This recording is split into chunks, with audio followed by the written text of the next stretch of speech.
Welcome to Backbone Unlimited. My name is Matt Hartsky. In this episode, we're going to talk about one of the fastest ways to ruin an elk hunt and an opportunity without ever knowing it: noise in the timber. A lot of elk hunters think they're being quiet. They think they're going slow enough. They think they're stepping carefully enough, maybe even pick their way through deadfall trying not to snap sticks. But even with good intentions, they're still making enough noise to alert elk long before they ever see them. And the problem isn't just being loud, it's being predictably loud for the elk, because elk don't need a big crash to know you're there. They pick up on unnatural rhythm, inconsistent movement, and the subtle sounds that don't belong in their environment. If you're not familiar with who I am, I've been hunting and guiding Western big game for over 34 years, and I've been a professional strength conditioning and nutrition coach for more than 30 years, and I'm here to help you become a more successful and consistent elk hunter and outdoorsman. In this episode, I'm going to break down how to actually move through timber quietly, not just slower, but smarter, so you can close distance, stay undetected, and finally get into elk that a lot of elk hunters never even realize are there. Most elk hunters think noise comes from big mistakes: snapping a stick, brushing a limb, kicking a rock. And while those things matter, they're not the real problem. The real problem is constant low level noise. It's the steady crunch of boots, the brushing of pants against dry vegetation, the repeated contact with sticks and debris that adds up over time.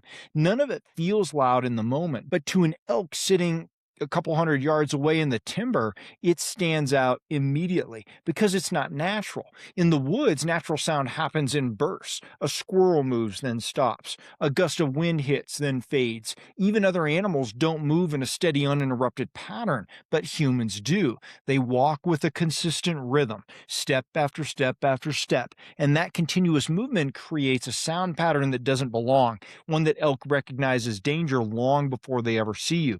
And that's why you can move carefully and still get busted. You're not being loud, you're being unnaturally consistent. And elk key in on that faster than anything else. If you want to get quieter in timber, the first shift isn't stepping lighter. It's understanding that how your noise is distributed matters more than how loud any single step is. If there's one thing that consistently gives hunters away in timber, it's rhythm. Humans move in patterns: left, right, same pace, same spacing, same timing. Even when you're trying to be quiet, that pattern is still there. You might slow it down, but you usually don't eliminate it. And that's the problem, because nothing in the woods moves like that. A deer feeding takes a step, pauses, takes another step, then stands still. A squirrel might make a quick burst of movement, then go silent for 10 seconds. Even elk don't walk with clean, even cadence when they're relaxed in timber, but hunters do. And elk can pick up on that immediately. And that steady rhythm cuts through the environment like a signal. It doesn't matter if it's quiet, it's consistent. And consistency is what is unnatural. And that is why you can be moving slowly, stepping carefully, and still blow elk out of a drainage without ever seeing them.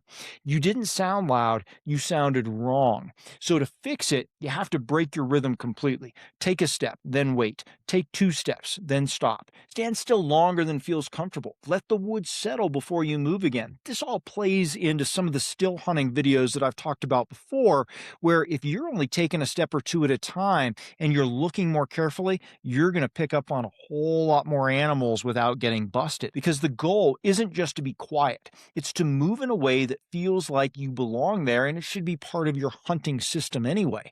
Quiet movement in timber doesn't start with just slowing down. It starts with where and how your foot hits the ground.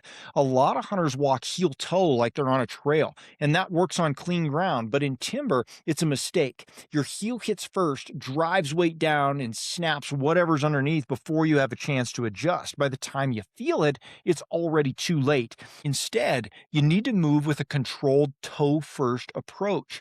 Your front foot becomes a probe. You set it down lightly, test the ground, and only commit your weight once you know it's stable and quiet.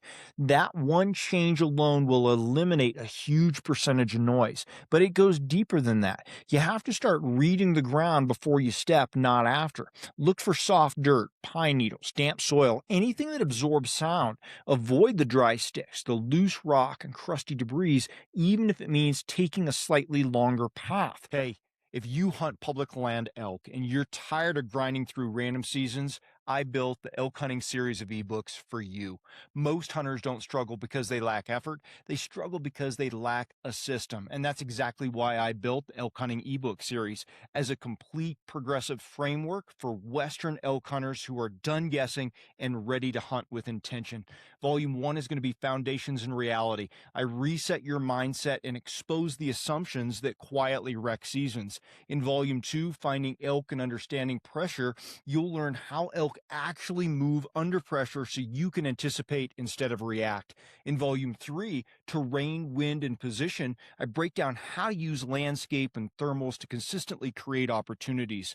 In Volume 4, Calling, Silence, and Pressure, sound becomes a decision tool, not an impulse. In Volume 5, Bow Hunting Execution, we're talking about close range strategy so you can finish your encounters. And in Volume 6, Late Season and Post Rut, we're talking about how elk shift after the rut and how to adapt when others quit.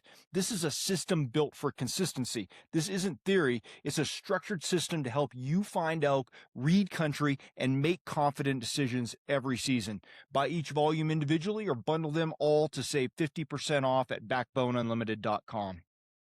I was sneaking through the timber one time many years ago, had a bull that I felt like was dead to rights. He was bugling, just fired up and just in the same spot. And when I got eyes on him, he was raking a tree and facing directly away from me, had the wind perfect. And instead of having my buddy stay back, I was in the lead. It was my opportunity. I let him come along with me. I thought maybe he was going to stop at some point, and just let me continue on. I really wasn't focused on him. I was focused on the elk and what I was doing is sneaking along. And I had stepped over a rotten log at one point, and I'm getting close. I'm like inside 60 yards. I just don't have a shot yet. And so I'm trying to maneuver to get a shot and keep the wind and stay out of his peripheral vision there, and watch for him to pick his head up out of that tree and catch me. And all of a sudden, as I'm getting really close to being able to have a shot window, I hear just the loudest crunch on that rotten log behind me. Instead of stepping over it, my buddy had stepped on it, right? So that's just a good example of stepping in the soft spot that is not going to make noise, never taking a gamble with things that could make noise, right? Especially when you already have the elk in view. And here's the part that a lot of elk hunters miss. You can't rush weight transfer. Even on a good step, if you shift your weight too quickly, you create noise. Everything has to be slow, deliberate, and controlled because in timber, silence isn't about luck. It's about intentional foot placement every single step. Moving quietly isn't just about reducing noise. It's about hiding the noise you can't eliminate because no matter how careful you are, you're going to make some noise in the timber, right? Especially in dry years, like I think it's going to be this year, it's going to sound like you're walking on eggshells. And the goal isn't perfection. The goal is to make your movement blend into the environment so it doesn't stand out. This is where terrain and cover become your biggest advantage. Wind is the first layer, right? When a light breeze moves through the timber, it creates natural background noise. Leaves are shifting, branches are rubbing, grass is moving, and that's your opportunity to move. Not constantly, but in short bursts that match those sounds. You're not just being quiet, you're timing your movement with the environment. Then there's visual cover. Use tree trunks, shadows, and uneven terrain to break up your outline. Move when you're concealed. Stop when you're exposed. Even if an elk doesn't see you clearly, movement catches attention fast in timber. And terrain features like rolls, dips, and benches can hide both sound and movement if you use them correctly. A lot of hunters try to move through timber. The better approach is to move with the timber and your surroundings, right? Let the wind cover your sound. Let the terrain hide your movement. Let the environment work for you instead of fighting against it. One of the biggest mistakes I see a lot of hunters make in timber isn't how they move, it's when they move. A lot of guys think progress equals success. If they're not moving, they feel like they're wasting time, so they keep creeping forward, step after step, even when the conditions aren't right.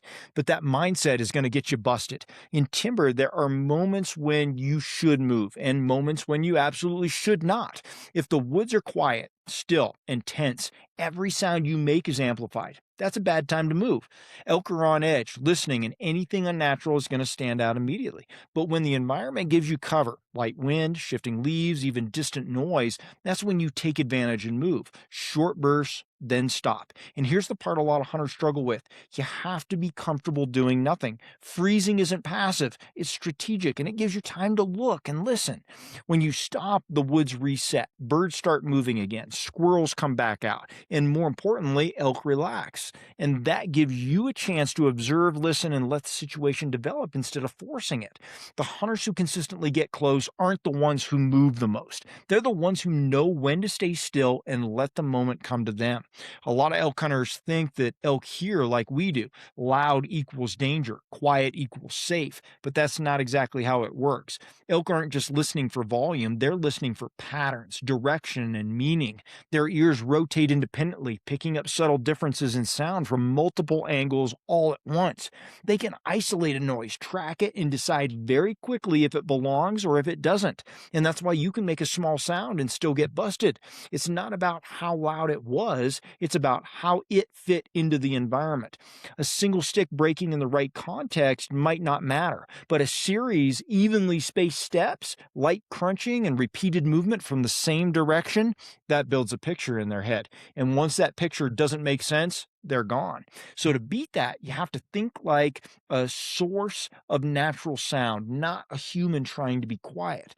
Vary your timing, change your direction slightly as you move, break up your approach so it doesn't feel linear or consistent.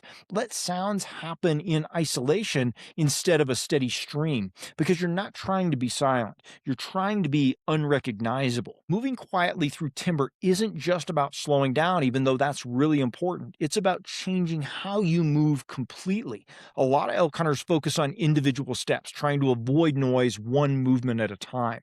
But elk aren't reacting to one step. They're reacting to the overall picture you create, your rhythm, your timing, your consistency, and how your movement fits into the environment. That's what gives you away. If you take one thing away from this, let it be this. Stop trying to be perfectly silent and start trying to be more natural. Break your rhythm, control your foot placement, move with the wind, use terrain and cover, and most importantly, know when to stop, because the hunters who consistently get close to elk aren't the quietest. They're the ones who move in a way that doesn't raise suspicion.